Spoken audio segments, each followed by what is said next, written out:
हम पढ़ेंगे एनसीईआरटी किताब का एक्सरसाइज 3.3 क्वेश्चन नंबर है 3 का 1। क्वेश्चन नंबर 3 का 1 एक्सरसाइज है आपको यहाँ पर 3.3 है। एक्सरसाइज 3.3 है, आपको ये पढ़ना है। 3.3 क्वेश्चन नंबर है 3 का तीसरा है। क्वेश्चन नंबर 3 का थर्ड है और इसको आपको बनाना है। ये जो समीकरण है, पहले ये जो आपको क्वेश्चन दे रखा है, इस क्वेश्चन को पहले समीकरण बनाना है इस क्वेश्चन से और फिर इसे प्रतिस्थापन विधि से हल करना है। तो हम लोग बढ़ते क्वेश्चन क्या है। देखिए क्वेश्चन यहाँ पर कह रहा है कि एक क्रिकेट टीम के कोच ने 7 बल्ले तथा 6 गेंद 3800 रुपये में खरीदे और बाद में उसने 3 बल्ले तथा 5 गेंद 1750 रुपये में खरीदी। प्रत्येक बल्ले और प्रत्येक गेंद का मूल्य ज्ञात कीजिए। एक क्रिकेट टीम का कोच है, 7 बल्ला और 6 गेंद 3800 रुपये में खरीदा।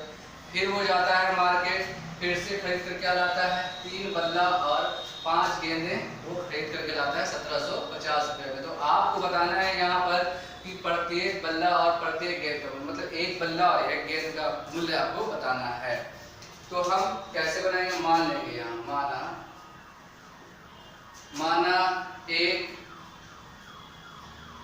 एक बल्ले का मूल्य, एक बल्ले का मूल्य आप मान लेते हैं क्या x तथा एक गेंद का मूल्य क्या हो जाएगा, एक गेंद का मूल्य हम मान लेते हैं y। एक बल्ले का मूल्य हो गया x और एक गेंद का मूल्य हो गया y। अब हम लोग आते हैं क्वेश्चन से। प्रश्न क्या कह रहा है, अकॉर्डिंग टू क्वेश्चन कह रहा है क्वेश्चन नंबर पहला में कि 7 बल्ला और 6 गेंद। तो एक बल्ला x है, तो 7 बल्ला क्या हो जाएगा 7x प्लस, फिर उसके बाद एक गेंद का मूल्य है y, तो 6 गेंद का मूल्य कितना हो जाएगा 6y इक्वल टू 3800। ये हो गया इक्वेशन फर्स्ट। अब और नेक्स्ट में क्या है, और दूसरी स्थिति क्या है, 3 बल्ला और 5 गेंद है। तो 3 बल्ला और 5 गेंद, तो एक बल्ला x, तो 3 बल्ला हो गया 3x, एक गेंद y, तो 5 गेंद का मूल्य कितना हो गया 5y इक्वल टू 1750। इसको क्या मान लिया आपने, समीकरण 2 मान चुके हैं। ठीक है, अब आप ये समीकरण 1 और 2 आपके पास आ चुका है। अब ये 1 और 2 समीकरण को हम लोग प्रतिस्थापन विधि से हल करेंगे। यहाँ पर लिखेंगे हम समीकरण 1 से। समीकरण 1 से मतलब क्या हुआ कि हम समीकरण 1 को हल करेंगे। समीकरण 1 है क्या, 7x plus 6y equal to 3800 है। ठीक है, तो यहाँ पर क्या हो जाएगा, यहाँ पर होगा 7x equal to 3800 minus 6y। ठीक है, तो आगे आप और सॉल्व करो। यहाँ पर क्या हो जाएगा x इक्वल टू, ये 7 नीचे आएगा, ये 7 हो गया 3800 माइनस यहाँ पर कितना हो गया ये 6y। इसको आप मान लो समीकरण, ये क्या हो गया 3 हो गया। अब हम लोग क्या करेंगे कि आपने समीकरण 1 को हल किया, तो 1 को हल करने पर जो मान आया उस मान को हम लोग समीकरण 2 में रखेंगे। यहाँ पर आप लिख सकते हैं समीकरण 3 का मान 2 में रखने पर, तो समीकरण 3 का मान 2 में रख रहे हैं, तो 2 कितना है आप वहां पर लिख लेंगे। यहाँ पर 3x plus 5y equal to 1750। x के जगह पर आपको रखना है ये पूरा मान, यहाँ हो गया 3 इंटू, ये ब्रैकेट में आप पूरा रख लीजिए 3800 माइनस 6y और डिवाइड में 7, और यहाँ पर ये प्लस 5 है, प्लस 5 आ गया 5y इक्वल टू 1750। इसको आप और आगे सॉल्व कीजिए, इससे ऊपर में गुना कीजिए, कितना हो जाएगा, इससे से गुना करेंगे 8 या 24 के 4 हाथ बचा 2, 8 या 24 के 4 हाथ बचा 2, 3 या 9, 9 कितना हो गया 11, और ये 3 से गुना होगा 6 या कितना हो गया 18 भाई, और ये 7 हो गया। ठीक है, प्लस यहाँ पर हो गया 5y और डिवाइड में कितना है 1, 1750। अब यहाँ पर आप इन दोनों का एलसीएम निकालेंगे तो कितना आएगा, ये 7 ही रहेगा, ऊपर में हो गया 11,400 माइनस 18y, और यहाँ पर प्लस 7 से गुना हो जाएगा, 7 बचे कितना हो गया 35, 7 बचे 35y, और यहाँ पर हो गया 1750। अब इसे आप और आगे सॉल्व कीजिए।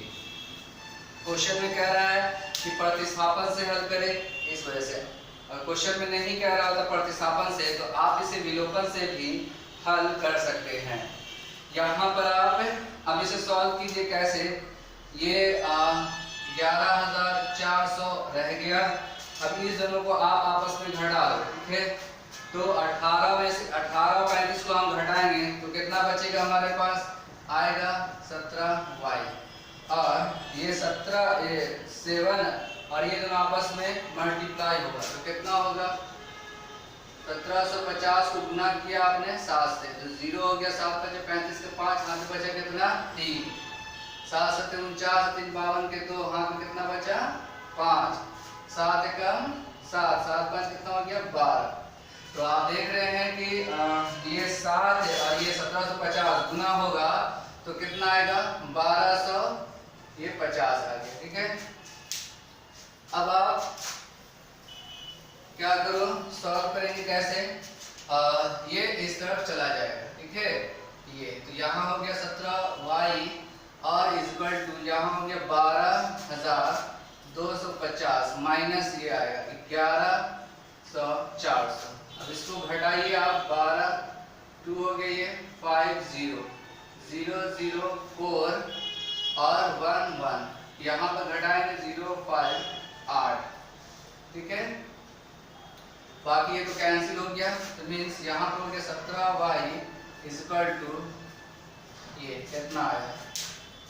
अब आगे आप और सॉल्व करेंगे, इसको कितना आएगा y इक्वल टू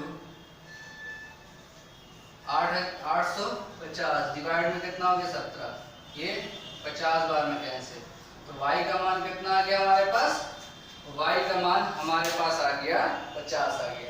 अब इस y के मान को किसी भी समीकरण में आप रख देंगे, हम समीकरण 3 में रख देते हैं, कहाँ रखेंगे हम 3 में, यहाँ पर लिखेंगे y का मान 3 में रखने पर, 3 में रखने पर, तो y का मान 3 में आप रखिए, y का मान 3 में रखेंगे, 3 क्या है आपके पास, x इक्वल टू है 3800, सब फिगर मिटा देता हूँ,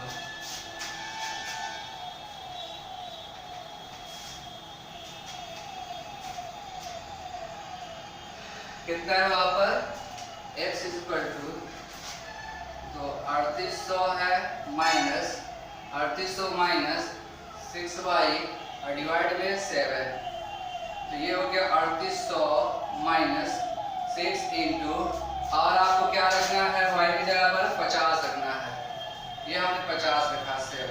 ठीक है, अब यहाँ पर आप क्या कीजिए, अब ये गुना होगा 6 पंचे 30, 300 बट्टा में 7, कितना होगा, इन दोनों को घटा देंगे तो आएगा 3500। ठीक है, डिवाइड से ये 7 से कैंसिल, 7 बचे 35, 500, तो यहाँ पर आया 500।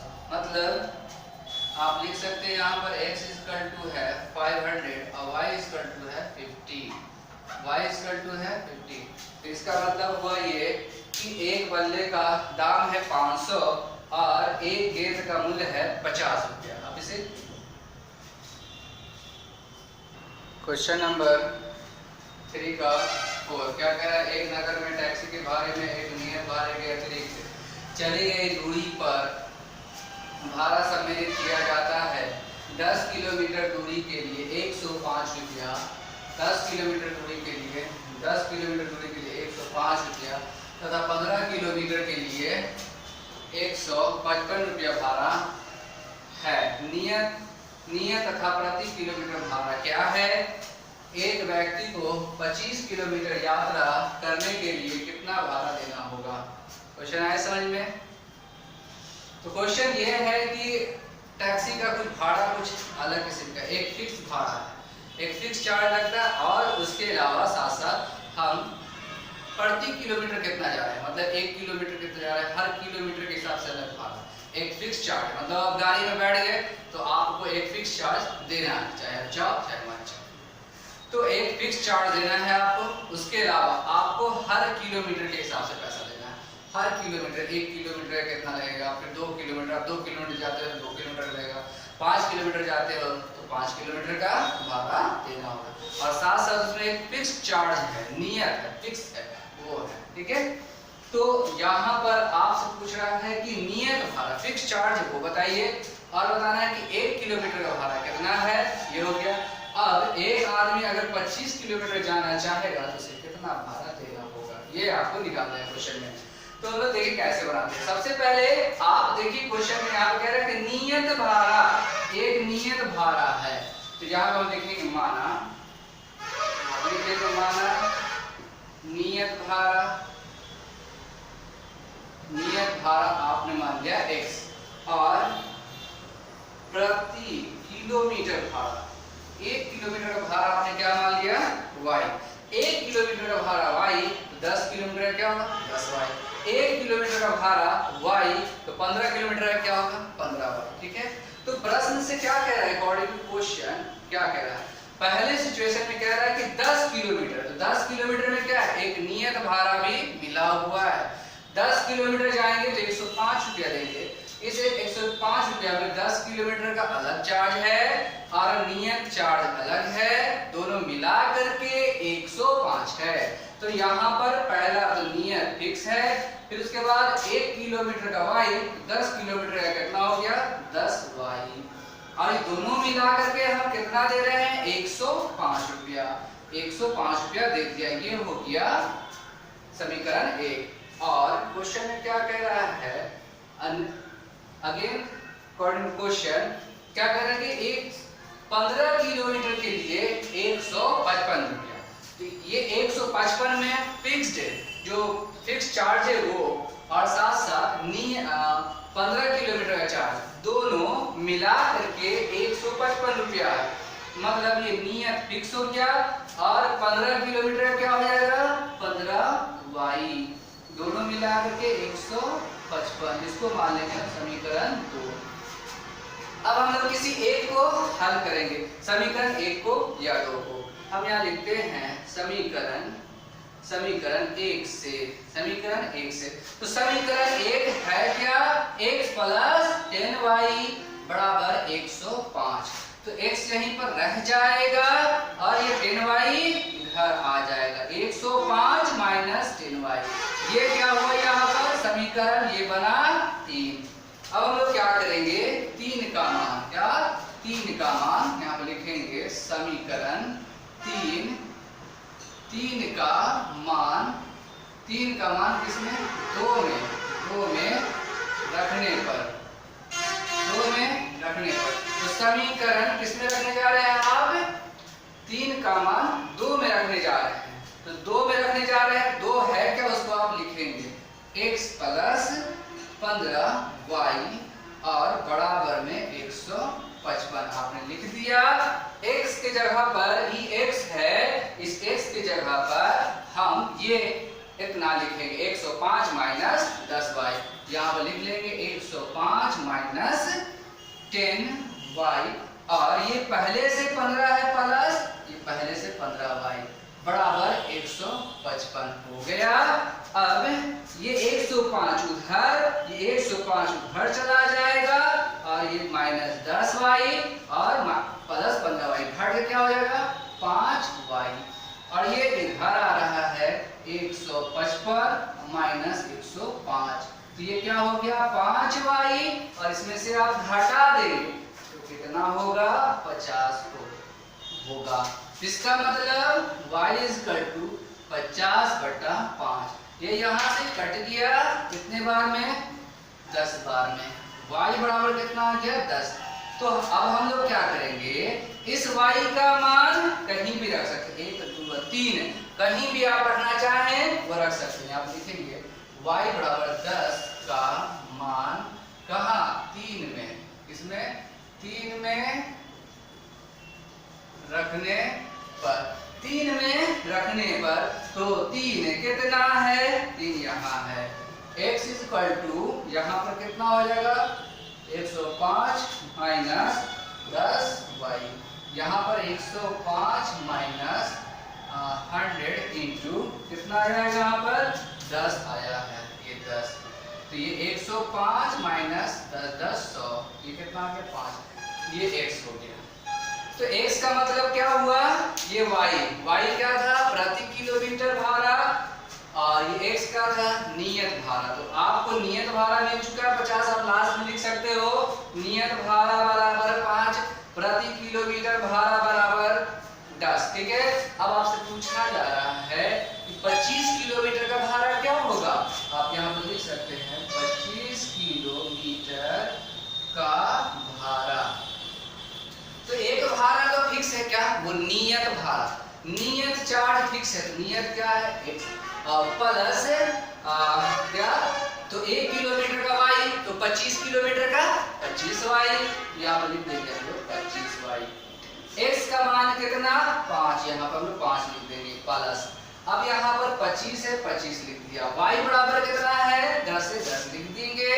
ये 5 प्लस कितना हो गया 250 कितना हो गया 255। तो ये हमारा एक आंसर यहाँ है एक आंसर यहाँ है एक आंसर यहाँ है। नोट कीजिए। क्वेश्चन नंबर 5 यदि किसी भिन्न के अंश और हर दोनों में 2 जोड़ दिया जाए तो वह 9/11 हो जाती है और यदि अंश और हर दोनों में 3 जोड़ दिया जाए तो वह 5/6 हो जाती है। भिन्न ज्ञात कीजिए। तो समझ में आया बात। कोई एक भिन्न है भिन्न का मतलब समझ में आया कोई फ्रैक्शन है और उसके फ्रैक्शन में अंश और हर दोनों में 2 जोड़ दिया जाए तो उसका मान कितना हो जाता है 9/11 के बराबर हो जाता है। फिर दूसरा कंडीशन यहाँ पर कह रहा है कि यदि अंश और हर दोनों में तो ऊपर नीचे दोनों आप क्या जोड़ दो 3 जोड़ दो तब जोड़ने के बाद क्या होता है उसका मान 5/6 के बराबर हो जाता है। तब आपको भिन्न ज्ञात करना है फ्रैक्शन ज्ञात करना है। कैसे करेंगे हम यहाँ पर लिखेंगे माना अंश बराबर x ठीक है तथा हर बराबर y। तो भिन्न क्या हो जाएगा आपके हिसाब से भिन्न मतलब फ्रैक्शन। तो अंश ऊपर होता है x/y। आई बात समझ में। ये हुआ हमारे पास भिन्न x/y। अब क्या कह रहा है प्रश्न से अकॉर्डिंग टू क्वेश्चन यहाँ पर कह रहा है कि अंश और हर दोनों में 2 जोड़ दिया जाए दोनों में 2 जोड़ दिया जाए x + 2 और फिर बटा में क्या ये +2 दोनों में 2 जोड़ दिया जाए हमने जोड़ दिया। तब इसका मान कितना हो जाता है बराबर 9/11 के बराबर। हम यहाँ लिखेंगे 9/11 ठीक है। अब यहाँ से ऐसे और ऐसे गुना होगा। यहाँ से इसको गुना करेंगे 11x और इसको ऐसे गुना करेंगे 11 दूनी 22 और यहाँ से इसको गुना करेंगे 9y प्लस इसको मल्टीप्लाई करेंगे 9 दूनी 18। y उठ के इधर आ जाएगा 11x minus 9y is equal to और ये 18 ये 22 इधर आ जाएगा -22। ठीक है। अब यहाँ पर क्या हो गया 11x माइनस 9y इसमें से घटा देंगे कितना होगा 22 घटा देंगे कितना होगा -4। ये बना समीकरण 1। अब क्वेश्चन में और क्या कह रहा है क्वेश्चन में और क्या कह रहा है देखिए कह रहा है दूसरा सिचुएशन है दूसरा केस है अंश और हर दोनों में 3 जोड़ दिया जाए। और क्वेश्चन में क्या कह रहा है और क्या कह रहा है कि अंश और हर दोनों में 3 जोड़ दिया जाए मतलब x प्लस 3 और y प्लस 3 कर दिया जाए तो इसका मान कितना हो जाएगा 5/6 के बराबर, 5/6 के बराबर हो गया। अब यहाँ से तिरछा तिरछी ऐसे ऐसे गुना करेंगे हम तो कितना हो जाएगा 6x प्लस 6 18, ये ऐसे गुना होगा कितना हो जाएगा 5y और प्लस 5 15, ठीक है। 6x minus 5y equal to 15 minus 18, तो यहाँ हो गया 6x minus 5y equal to -3। Equation क्या हो गया यहाँ पर आप देख लो, यहाँ पर इक्वेशन कितना हो गई है सेकंड। इसको प्रतिस्थापन विधि से हल करना है तो हम किसी एक समीकरण को हल करेंगे। यहाँ पर लिखेंगे आप समीकरण 1 से, तो समीकरण 1 से समीकरण 1 है क्या 11x minus 9y equal to -4। अब यहाँ पे सॉल्व करेंगे 11x, ये इधर इधर तो -4, ये माइनस ना तो प्लस 9y, ठीक है। यहाँ हो गया कितना x equal to 11 minus 4 plus 9y, ठीक है। इसको क्या मान लेंगे आप समीकरण 3 मान लिया, है ना। आई बात समझ में। हमने एक को हल किया है, उसका मान कहाँ रखा है 2 में रखा है। हम यहाँ पर लिखेंगे, अब क्या लिखेंगे, लिखेंगे हम 3 का मान, लिखेंगे 3 का मान 2 में रखने पर, 2 में रखने पर।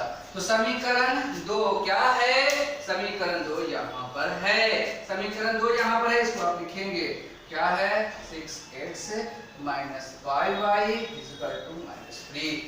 अब आप देखिए x के जगह पर आपको क्या रखना होगा, x के जगह पर ये तो 6 रह गया इधर साइड में, अब x के जगह पर क्या आएंगे -4 प्लस 9y, ठीक है। माइनस ये ब्रैकेट में आएगा -4 प्लस 9y, ठीक है। और कितना है बेटा में 11। अब आप इसे सॉल्व कीजिए, ऊपर पर गुना हो गई, ठीक है। तो -6 चौके 24 प्लस 6 नमा 54, 54y, 6 नमा कितना हो गया 54y, ठीक है। अब ये 11 से गुना भी कर सकते हैं आप, ठीक है। तो 11 5 कितना हो गया, ऐसे पर काम करेंगे आप वही हिसाब से, तो 55 हो गया 55y, और बट्टा में कितना आ गया 11, ठीक है। यहाँ कितना हो गया -3। अब इसको आप सॉल्व कीजिए तो क्या होगा, यहाँ पर ये दोनों आपस में घट जाएगा, ठीक है। तो -24 और ये दोनों घटेगा तो माइनस कितना बचेगा सिर्फ y। अब ये इधर से इधर गुना हो गया तो -11 दिया 33, 11 दिया 33 हो गया, ठीक है। यहाँ क्या बचा -y और यहाँ कितना है -33, इसको उठा के इधर लाए तो माइनस तो क्या हो गया +24 हो गया, ठीक है। अब यहाँ पर कितना हो गया -y, अब इसको घटा दीजिए तो कितना बचेगा 24 से 33 को घटा देंगे तो कितना होगा -9, तो ये माइन कैंसिल, y स्क्वायर पे कितना हो गया हमारा मान 9 आ गया, y का मान कितना आ गया 9 आ गया। अब इस मान को आप कहाँ रखना चाहिएगा, समीकरण 3 में हम रख देते हैं, लिखेंगे आप y का मान 3 में रखने पर, थोड़ा सा फारसी लिख रहा हूँ समझ के लिख लेना आप लोग, ठीक है ना। तो यहाँ पर किसमें 3 में रखने पर, 3 कितना है यहाँ पर लिखेंगे आप x इक्वल टू -4, ठीक है। फिर यहाँ पर कितना हो गया +9y और डिवाइड में कितना है यहाँ पर 11, -4 प्लस 9 × 9 11, यहाँ पर कितना हो गया -4, ठीक है। 9 नमा 81, बाहर याद है, ठीक है। यहाँ पर आप क्या करेंगे, दोनों घट जाएगा 77/7 11 है यहाँ पर, ठीक है। यहाँ से कैंसिल 7 बार, तो आप देख रहे हैं सर x इक्वल टू कितना आ रहा है 7, x इक्वल टू 7 और y इक्वल टू 9। तो पूछ रहा था कि भिन्न बताइए, पूछ रहा था भिन्न, तो भिन्न बराबर क्या है x बट्टा y, भिन्न बराबर क्या है x बट्टा y है, भिन्न बराबर है x बट्टा y, तो x कितना 7 y कितना 9, ये हमारा आंसर आया, ठीक है। नोट कीजिए। क्वेश्चन नंबर 6, क्या कह रहा है, 5 वर्ष बाद जैकब की आयु उसके पुत्र की आयु से 3 गुनी हो जाएगी। 5 वर्ष बाद जैकब की आयु उसके पुत्र की आयु की 7 गुनी थी। 5 वर्ष पूर्व जैकब की आयु उसके पुत्र की आयु की 7 गुनी थी। उनकी आयु वर्तमान आयु क्या है, उनकी वर्तमान आयु क्या है, ये आपको निकालना है। कैसे आप बनाएंगे? अगर मैं आपसे पूछूं कि अभी आपका उम्र क्या है, मान लेते सपोज कीजिए कि आप अभी 15 साल के हैं, सपोज कीजिएगा, ठीक है। तो अभी आप 15 साल के, अगर मैं आपसे पूछूं कि 5 साल बाद आपकी उम्र कितनी हो, अभी है 15, 5 साल बाद मतलब 5 साल बाद, आफ्टर 5 इयर्स आपका एज क्या होगा? उसमें 15 में 5 जोड़ देंगे, आप 20 साल के हो। अगर मैं आपसे पूछूं कि आप 5 साल पहले कितने होंगे, बाद में फर्क है, और पहले मतलब पहले अभी 15 साल के, आप 5 साल पहले आपकी उम्र क्या होगी? तो 15 में से 5 घटा देंगे आप, तो आपकी उम्र 10 साल, तो मतलब 5 साल पहले आप 10, मतलब 5 साल पहले और 5 साल बाद। समझ में आ रहा बात? यहाँ पे जैकब है और जैकब के यहाँ पे जैकब है, जैकब का पुत्र है, उन दोनों के बीच में आयु का कुछ रिलेशन दिया गया। क्या कह रहा है? कह रहा है 5 वर्ष बाद जैकब की आयु उसके पुत्र की आयु की 3 गुनी हो जाएगी। और भी बोल रहा है कि 5 साल पहले अगर हम बैक में जाते तो उसके पुत्र की आयु की 7 गुनी थी। जैकब की आयु क्या होगी? पुत्र की आयु की 7 गुनी थी। तो आप बताइए अभी उनकी उम्र क्या है? यहाँ पर लिखेंगे माना जैकब की वर्तमान आयु, बड़ा आपने क्या मान लिया? x, ठीक है, तथा पुत्र की वर्तमान आयु क्या मान लिया? y, ठीक है। तो जैकब की अभी उम्र है x, ठीक है, और पुत्र की उम्र है क्या? y। तो 5 साल हम बात करते हैं बाद, यहाँ पे लिखेंगे 5 वर्ष बाद 5 वर्ष बाद जैकब क्या हो जाएगा? 5 वर्ष बाद जैकब क्या होगा? अभी है जैकब में, तो 5 साल बाद 5 जुड़ेगा उसमें, ठीक है, यहाँ लिखेंगे x + 5, ठीक है। तो 5 वर्ष बाद जैकब, अब यहाँ देख सकते हैं 5 वर्ष बाद पुत्र क्या होगा? 5 वर्ष बाद पुत्र क्या होगा? अभी है पुत्र y, तो 5 साल बाद क्या होगा? उससे 5 जुड़े, ठीक है। यहाँ हम लिखेंगे y + 5। तो आपको समझ में आया कि जैकब 5 साल बाद कितना होगा? x + 5, और पुत्र क्या होगा? y + 5, ठीक है। अब हम लोग आते हैं 5 वर्ष पहले, क्या लिखते हैं यहाँ पर? 5 वर्ष पहले जैकब क्या होगा? जैकब, मैंने बोला पहले मतलब पूर्व, यहाँ पर लिखा हुआ है पूर्व का मतलब पहले, बाद और पहले फर्क है। तो यहाँ 5 वर्ष पहले जैकब क्या हो जाएगा? अभी ये x, तो 5 वर्ष पहले तो क्या होगा? माइनस। तो पुत्र क्या है? 5 वर्ष पहले पुत्र क्या है? 5 वर्ष पहले पुत्र क्या होगा? अभी है पुत्र y, तो 5 साल पहले क्या होगा? इसमें 5 घटेगा, तो y -, ठीक है। आपने ये लिख दिया। अब हम लोग आते हैं अकॉर्डिंग टू क्वेश्चन। क्या कह रहा है? कह रहा है पहला में देखिए 5 वर्ष बाद जैकब अपने पुत्र से 3 गुना रहेगा। जैकब जो है अपने पुत्र से मतलब अपने सन से 3 गुना है। अपने सन से क्या है? 3 गुना। जैकब 5 साल बाद अपने पुत्र से 3 गुना, तो जैकब कितना है? जैकब 5 साल बाद कितना है? जैकब 5 साल बाद है x + 5, ठीक है। और पुत्र 5 साल बाद क्या है? y + 5, ठीक है। और इसको 3 से गुना कर दिया। देखिए क्वेश्चन क्या रहा था? जैकब 5 वर्ष बाद अपने पुत्र से 3 गुना होगा, तो 5 वर्ष बाद मतलब क्या हो गया? 5 जुड़ेगा, 5 इसमें भी जुड़ेगा। लेकिन पिताजी कह रहे हैं कि हम तुमसे 3 गुना रहे, तो बेटा ने क्या किया? अपने आप को 3 से गुना कर दिया, तो 3 गुना हो गया, ठीक है। तो पिताजी बोले थे कि हम तुम्हारे उम्र के 3 गुने के बराबर रहेंगे, तो हमने 3 से गुना किया। मैं बोल रहा हूँ कि मेरे पास जो पैसा है वो आपसे 3 गुना है, तो आप क्या कीजिएगा? अपना पैसा निकालिएगा, चुपचाप गिनिएगा, बताइएगा नहीं किसी को, ठीक है। गिनेंगे और गिनने के बाद आप उसको 3 से गुना कर देंगे। 3 से गुना करेंगे तो पता चल जाएगा कि हाँ मेरे पास इतना पैसा है। तो मैं बोलूं कि आप मेरे पास जितना है वो आपसे 3 गुना है, तो आप क्या कीजिएगा, आप अपने को 3 से गुना करेंगे। तो यहाँ पर वही हालात है। तो जैकब बोल रहा है अपने पुत्र से कि हम तुमसे 3 गुना है, इसलिए जैकब ने कहा कि अपने आप को 3 से मल्टीप्लाई कर दिया है। ठीक है, तो x प्लस यहाँ पे 5 और ये 3 से गुना होगा 3y प्लस 5 15, ये x हो गया और ये माइनस 3y, और यहाँ पर ये 5 इस तरह बॉर्डर पार करेगा ये इधर। ठीक है, तो x माइनस 3y इसका टू कितना हो गया 10। इक्वेशन क्या हो गई, फर्स्ट बना। ठीक है, इक्वेशन फर्स्ट। उम्मीद करता हूँ ये आपको समझ में आया होगा, नहीं समझ में आया 2-3 बार देखिए जरूर समझ में आएगा। अब और क्या कह रहा है क्वेश्चन में, ये तो हुआ 5 साल बाद की कहानी। अब 5 साल पहले पीछे जाइए, 5 साल पहले उसमें क्या कर रहा है, उसे 5 साल पहले पिताजी बोलेगा तुमसे 7 गुना थे, और क्वेश्चन में क्या कह रहे हैं पिताजी कि 5 साल पहले पीछे बैठ में जाओ। तो 5 साल पहले पिताजी क्या है, x माइनस 5 है। ठीक है, और पुत्र क्या है, y माइनस 5। तो लेकिन ये पिताजी बोल रहे हैं पुत्र से हम तुमसे 7 गुना थे, तो हम इसको क्या करेंगे, 7 से गुना कर दिया, 7 से मल्टीप्लाई करेंगे यहाँ पर x माइनस 5। ठीक है, अब यहाँ पे इसको मल्टीप्लाई करेंगे, कितना होगा 7y माइनस 7 पच्चे 35, x minus 7y equal to 7 पच्चे 35 माइनस ये बॉर्डर पार भी इधर है। ठीक है, तो क्या होगा plus x minus 7y equal to क्या हो जाएगा, x minus 7y equal to क्या होगा यहाँ पर माइनस 30। ये क्या बना समीकरण, ये 2 बना।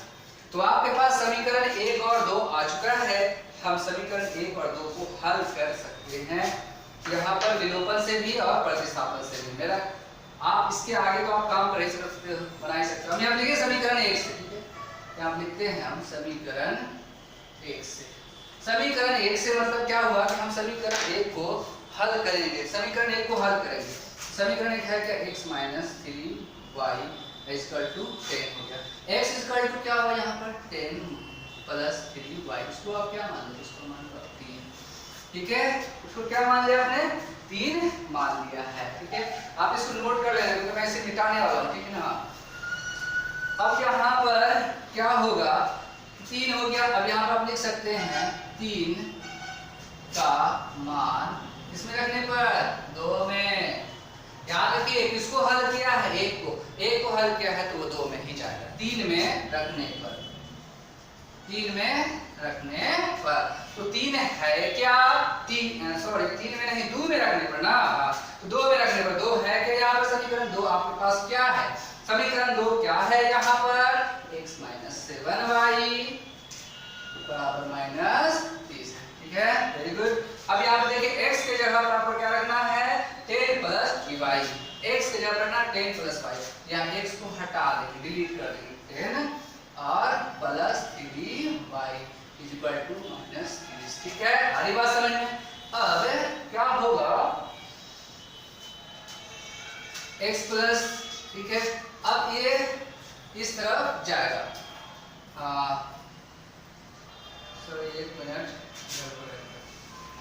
यहाँ पर क्या है, आपने x के जगह पर ये रख दिया, यहाँ पर माइनस ये 7y छूट जाएगा। ठीक है, अब ये इतना हो गया,